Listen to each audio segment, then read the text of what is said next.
Hey, so today I'm talking about how I'm structuring and organizing my content behind the scenes because it's all about the systems behind. This is my simple content library in Notion. It's a simple table structure. First column is the name, then tags, categories, stuff like that. Very basic, minimal, so that it's easier for me to kind of keep track and it doesn't get overwhelming. Now, the interesting and the most important part of this is the naming system that I use. And so this is the first part. I'm just opening this. This is the initial threads that I was doing. So you can see over here, this is AP1. AP stands for Athre Presents 1. So this becomes a unique identifier for this. And then thread 1 is the first thread that I'm sharing. So everything has like a numerical number as well, so that I can keep track how many threads I've shared.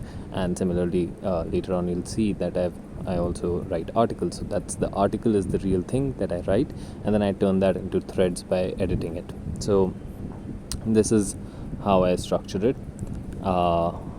This is the first kind of initial thing.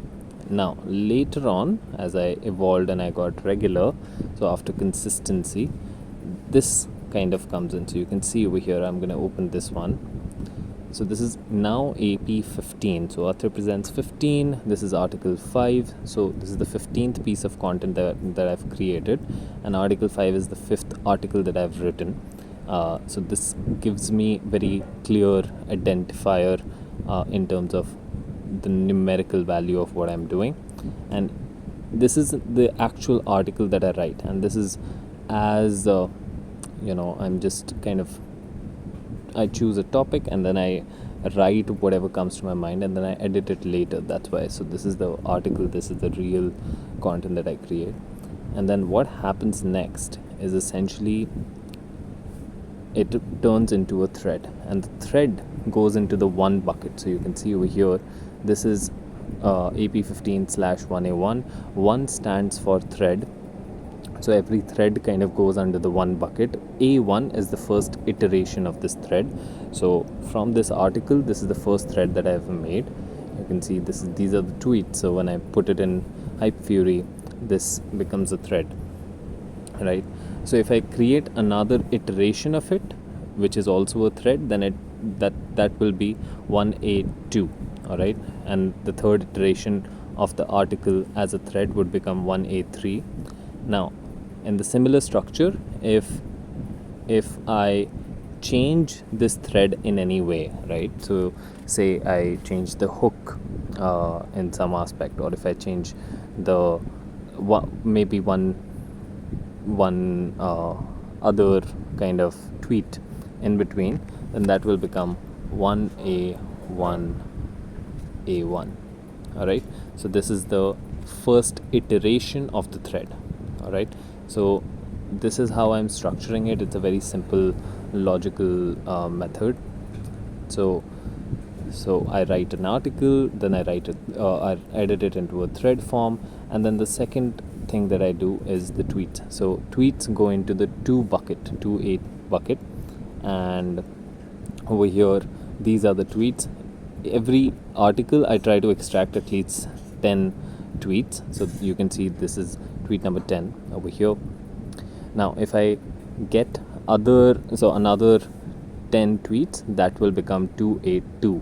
all right, so I would not add it within this because I also want to keep the number of, like, over here the date published is not there, but that I for tweets I don't put date published, but 2A2 would be the next set of 10 tweets that I want to do. So it's again the iteration part of it.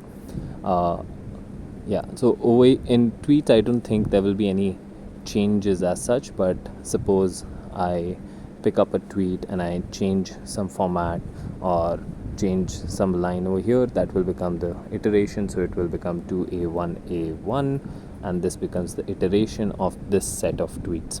All right, so it might have redundancies in terms of the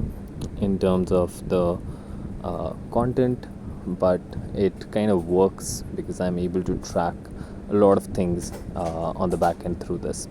So this is the simple way I'm organizing it, and it works pretty well for me. And yeah, I'm it's still work in progress, and it will keep on evolving as I keep getting consistent. But yeah, this is the major crux of it, and it's simply taken from the Zettelkasten method, and I have kind of applied it over here for content creation. And I'll use the same thing to create a book as well, or to create a course as well.